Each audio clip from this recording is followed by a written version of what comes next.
All right, so let's start with a big story that we're tracking on WION at this hour. The President of the United States of America, Donald Trump, and First Lady Melania Trump have tested positive for the coronavirus infection. Both of them are now in quarantine. Now, the President announced the news via a tweet, and all of this, of course, has come after one of Mr. Trump's closest aides, Hope Hicks, tested positive for coronavirus. Now, Hope Hicks is the 31-year-old advisor to the president and is said to be one of the closest aides of the President of the United States. And just a few hours ago, she tested positive, post which Donald Trump and Melania Trump underwent an RT-PCR test, and they too have now tested positive for the coronavirus. Hope Hicks had traveled with the president on Air Force One for the presidential TV debates in Cleveland, Ohio earlier in the week. Now, Donald Trump's physician at the White House has posted an update on the condition of the U.S. President. Dr. Sean P. Conley has written that both the American President and the First Lady of the United States at this point of time have tested positive for the coronavirus infection, but they are in good health. Now, Dr. Conley further writes that he expects that the President will be able to continue carrying on with his duties without any disruption while he goes through his recovery process. And to give us what all of this means and in terms of how all of this will play out in these crucial weeks leading up to the election, we're joined in by Mr. Stephen Golub, who is an international affairs expert, and he's joining us live from California. Mr. Golub, thank you very much indeed for joining us live on this broadcast. We've just heard confirmation of this news that's just come in, that the President of the United States of America has now tested positive for coronavirus. Now, give us a sense as to what this actually means for the elections that are coming up, and also about Trump's own handling of the coronavirus crisis. What does it say about that? Well, first of all, thanks for WION for having me, and also congratulations on breaking this news. I found out about it from you folks, even though we're half a world away. In terms of the immediate ramifications, it does make Trump seem, while we hope for his best health and that of his First Lady and anyone who becomes ill with this disease, it does make him sound kind of out of touch, as he's been throughout the whole history of the way this has evolved in the U.S. Just tonight, he had said at a political dinner that the pandemic is on the way to going away, that we're getting it behind us. And now, obviously, we don't, because he's gotten ill, or he's contracted the virus. And this has been somewhat consistent in terms of his being off base with this. This has been consistent the way with how he's handled it throughout. Back in February, March, he was saying, oh, it's not a problem. We've got it under control. It'll be a few cases. It'll be gone just like that. He said it could well be gone by Easter. That's April in the United States. And he's misplayed this horribly. To the detriment of tens of thousands of deaths in the U.S. that could have been avoided if he'd handled this responsibly, as any previous Republican or Democratic president would have. We're up at 207,000 at least deaths and counting. Absolutely, indeed. At this point of time, the news that is coming in from the White House is that though Trump has tested positive, he's still in good health and he's doing fine and is on his recovery. But the larger question that I would like to ask you, Mr. Golub, is, this, of course, will have huge ramifications in these very crucial elections that are presently slated to be held on the 3rd of November. The president himself is down with COVID. This, of course, will impact campaigning for the elections. We're given to understand that the Florida campaign trip has now been cancelled at this point of time. Will Trump be able to carry on with his campaigning after that? Presumably not, but any sane and health measure to take when someone who contracts the virus is that they be in quarantine, I believe, for at least a week or really 2 weeks.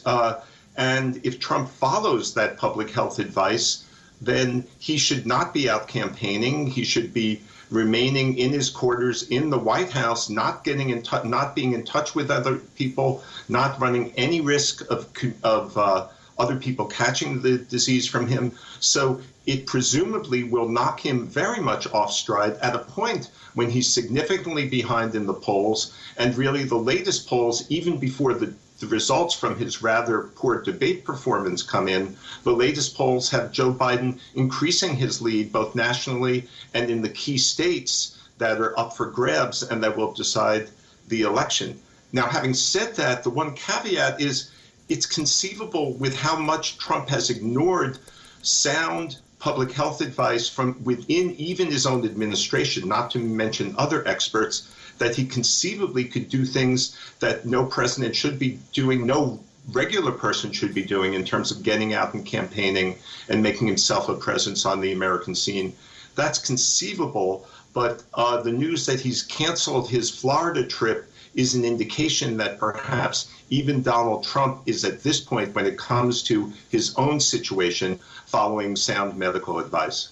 Absolutely, indeed. And also looking as to how the coronavirus pandemic had played out in the United States from a distance, you know, issues such as wearing the mask had become an extremely politicized issue. Trump often used to appear in public without wearing a mask. It was only in recent days that he started wearing a mask, and now he has tested positive himself. Does this now put to rest, you know, the various conspiracy theories and the various political positions that people used to take in the United States about something as basic as wearing a mask? That's a great question. I would hope so. We all would hope so, but I'm afraid the answer is no. There will still be people who will say, well, he could have gotten it anyway, with or without a mask, or that a mask impinges on their freedom, even though we know that it's not just a matter of protecting yourself, it's really a matter of protecting other people and other people's freedom and health when you wear a mask. So I just don't think it's going to end that debate, as ridiculous and as counterproductive as it is for this country. Our own Centers for Disease Control director said recently that if everyone wore masks, we could cut in half the number of deaths. We could save 100,000 lives between now and the end of the year. Donald Trump disputed that just a few days ago. So as good as your question is, and as logical as the answer would be to say, yes, this will put that debate over wearing masks to an end, no, I'm afraid it won't. Absolutely, indeed. Mr. Golub, do continue to stay on with us, because we would like to listen to what Donald Trump, in fact, had to say just before the test results of the coronavirus infection came out for him. Let's listen in to what the American president had to say. She did test positive. I just heard about this. She tested positive. She's a hard worker, a lot of masks. She wears masks a lot, but she tested positive. And I just went out with a test. I'll see what, you know, because we spent a lot of time, and the First Lady just went out with a test also. So whether we quarantine or whether we have it, I don't know. You know, it's very hard when you're with soldiers, when you're with airmen, when you're with the Marines, and and the police officers. I'm with them so much. And when they come over to you, it's very hard to say, stay back, stay back. You know, it's a tough kind of a situation. It's a terrible thing. So I just went for a test, and we'll see what happens. I mean, who knows? But you know Hope very well. She's fantastic, and she's done a great job. But it's very, very hard when you are with people from the military or from law enforcement, and they come over to you, and they want to hug you, and they want to kiss you, because we really have done a good job for them. And you get close, and things happen. I was surprised to hear with Hope, but she's a very warm person with them, and she knows there's a risk, but she's young. And I just went out for a test. They just do it. It'll come back later, I guess. And the First Lady also, because we spend a lot of time with Hope and others. So we'll see what happens. All right, so that was the President of the United States, Donald Trump there. He was talking to his favorite news channel, Fox News. This was an interview that he gave just a few minutes before the test results for the President and the First Lady came out. At that time, it was only Hope Hicks, one of the close confidants, aides and advisors to the President, who tested positive for the coronavirus infection. And Mr. Golub, if I can, bring you back in on this. We just heard Trump there. He said that Hope Hicks has tested positive and that he has given his test, and now that test has turned out to be positive for him as well. He also went on to state something very important. He said that, look, as a part of my job responsibilities, I meet many of the top military officials, police officials and other members of the administration who work very closely with me. So at this point of time, what are we looking at? All of these military officials and members of the administration who've come in contact with the president, one would believe will also be tested for the coronavirus now. Well, yes, I think a lot more people will be tested in and around the White House. There is an element of dishonesty, and this is nothing unusual for Donald Trump, in the way he presented his contact with the public. It's quite possible, none of us can ever know for sure, but it's quite possible that he simply caught it from Hope Hicks. That was a person he was in regular contact with, and in situations where he might have been, talking closely with her or touching the same surfaces as her. But at the same time, Donald Trump was the beneficiary of some extraordinary public health measures in terms of people around him are going to meet with him being tested, in terms of his keeping people or his staff keeping people, including, I think, many of those police and military officers he's talking about at a real distance in ways that no regular Americans can do. But he, as president, had special precautions taken for him. So I think he may, yes, there should be a lot more people in and around the White House will be tested, including Vice President Pence, I would think. But where he said that he might have gotten this because he was out among the public and with police officers, that's just Donald Trump trying to turn this issue, this public health issue, to his political advantage by pretending that he was in regular close contact with police, military, etc. Absolutely, indeed. So a lot of the staff of the White House will have to perhaps undergo the test now. And also, I would like you to weigh in on how the Democrats would be looking at this development, because the Democrats have been tearing into Trump's handling of the coronavirus crisis. And here the president himself, despite the protocol and the various procedures that had been set up around him so that he does not contract the virus himself, has now tested positive. How Joe Biden's campaign look at this? Very smart in a lot of respects. And one respect is when Trump does something or says something very stupid and counterproductive, they kind of let the news just roll with that. So yes, I would think, and this is just a guess, I'm speculating that they would express the best wishes for the presidents and the first ladies and everyone else around their health. But they won't gloat about this, because that could be counterproductive. They may let all sorts of journalists legitimately say, well, look, Donald Trump was saying that the pandemic was behind us just tonight, and now he has contracted this contagion.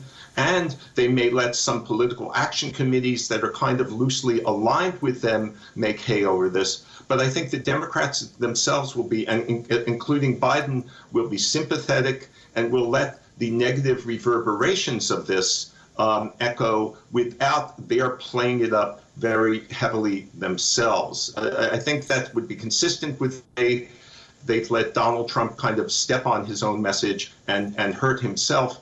And this, in a way, would be a continuation of that. If I could add just one thing briefly, it's that I wouldn't be surprised if Donald Trump comes through this without any health problems, and it's too early to be sure whether he'll be affected or badly affected by this. But if he does come through this without bad health problems, he may then turn around a week or two from now and say, look, it's not that bad. I got it. I didn't get very sick. And he may try to exploit this, even though his exploitation of this will mislead many people who may end up getting very sick by virtue of not taking the proper precautions.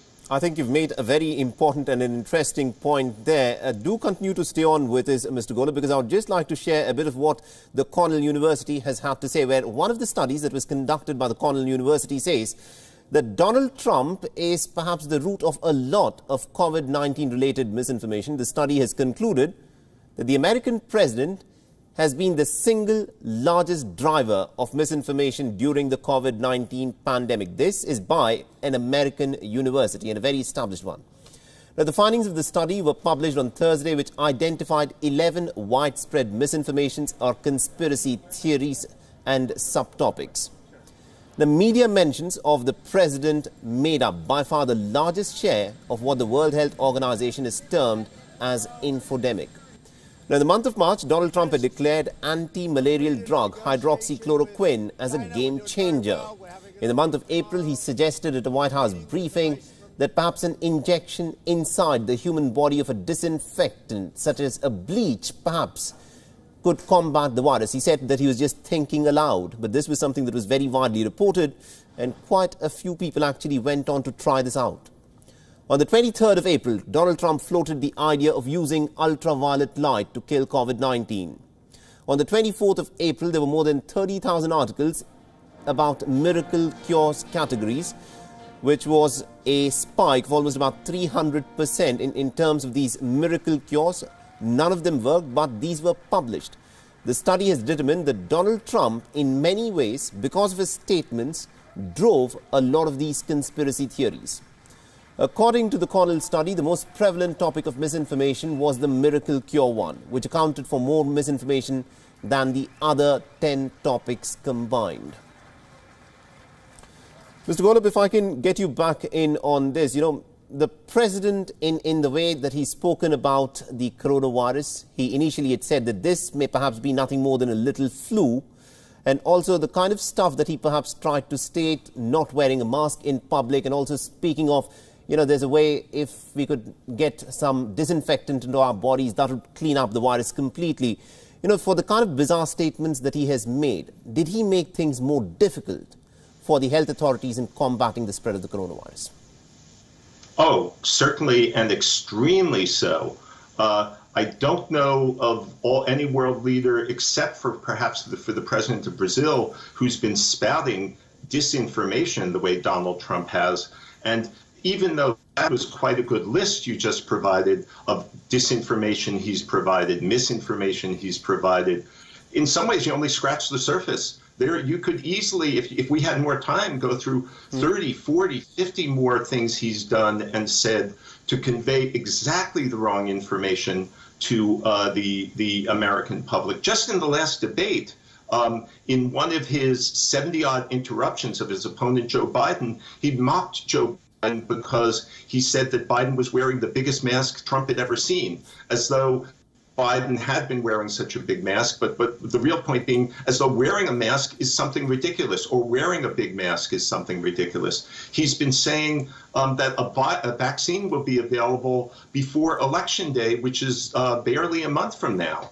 And all sorts of, and he and his administration have forced the Centers for Disease Control to put out incorrect advice to the American public. In some cases, it's been corrected subsequently, in some cases not. So, yes, this has been a historically bad performance by a U.S. president in dealing with a crisis. I really don't think we've ever had anyone handle something as badly, handle a threat to our national health, our national security, as poorly as Donald Trump has. And it's all to try to prop up the stock market, to try to artificially keep the economy going, even though there's no real cure for our economy until we get the virus under control. It's been an absolutely horrific, irresponsible performance. All right, we'll have to leave it there. Thank you very much indeed, Stephen Golub, for joining us. Although it's so late in the night in the United States, thank you very much for making time and being a part of this discussion. This, of course, is a huge development that we will, of course...